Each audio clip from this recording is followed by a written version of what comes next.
বিএনপিকে নিয়ে এত ঘাটাঘাটি হচ্ছে, বিএনপিকে নিয়ে এত কঠিন প্রশ্ন করছেন, যেটা সহ্য করার ক্ষমতা আমার রাজনৈতিক কর্মীর নাই। দেখলাম হামিদ নাটক, আইবি গ্রেপ্তার, ঢিলামার লোকে উঠায় দিল বিএনপির উপর। আবার আরেক নাটক দেখলাম ফারিয়া। হচ্ছেটা কি দেশ? বাংলাদেশের মূল দাবি, জনগণের কথাগুলো অন্যদিকে নিয়ে যাওয়ার, ঘুরিয়ে দেওয়ার পরিকল্পনা কিনা এসব।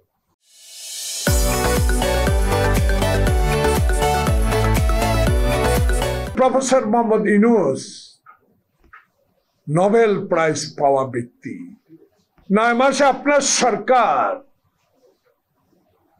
আপনার সরকারের উপদেষ্টা বৃন্দ, আপনার এই সরকার পরিচালনায় বিচার বিভাগের উপর আমাদের আস্থা হাসিনার আমলের চেয়ে বেশি হওয়া উচিত।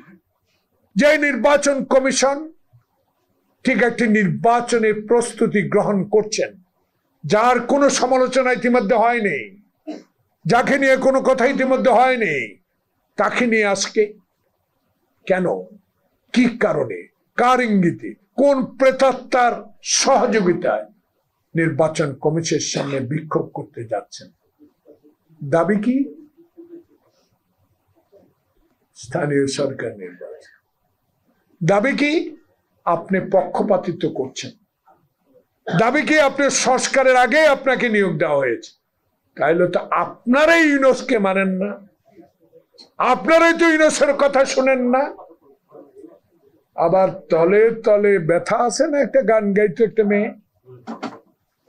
আমার মনে হয় তলে তলে আপনারা উপরে বলেন, ভিতরে তাদের কথা শুনে ইশাকের মতো লোককে শপথ পড়ান নাই, হামিদের মতো কুখ্যাত লোককে বিদেশে যাবার সহযোগিতা করেছেন, এবং বিভিন্ন নাটক মঞ্চস্থ করে বাংলাদেশের মানুষের অধিকার, আমার একটি ভোট আমি দিব, একটি সুষ্ঠু ভোট দিব, জনগণের প্রতিনিধি নির্বাচিত করব, সেই পথ থেকে বিচ্যুতি হবার একটা পরিকল্পনা বলে আমি মনে করি।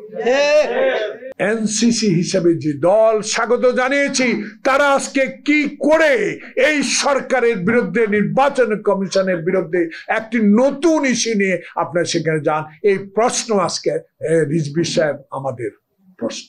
একটা নির্বাচনের তারিখ তফসিল ঘোষণা করেন, তাহলে ষড়যন্ত্রকারীরা ভয় পাবে, আপনাকে কুপ্রস্তাব দিতে আর সাহস পাবে না। ভয় আপনার নাই, আমরা তো আপনার সাথে আছি।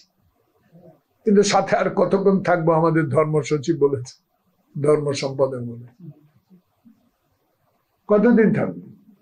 যেখানে আইন শৃঙ্খলা নাই, যেখানে দিনে হাই রোডে ডাকাতি হয়, রাতে ডাকাতি হয়, গাড়ি থামিয়ে কি মারে, একটা লোহার রড মারে, চাক্কা বসে যায়, সব লুট করে নিয়ে যায়।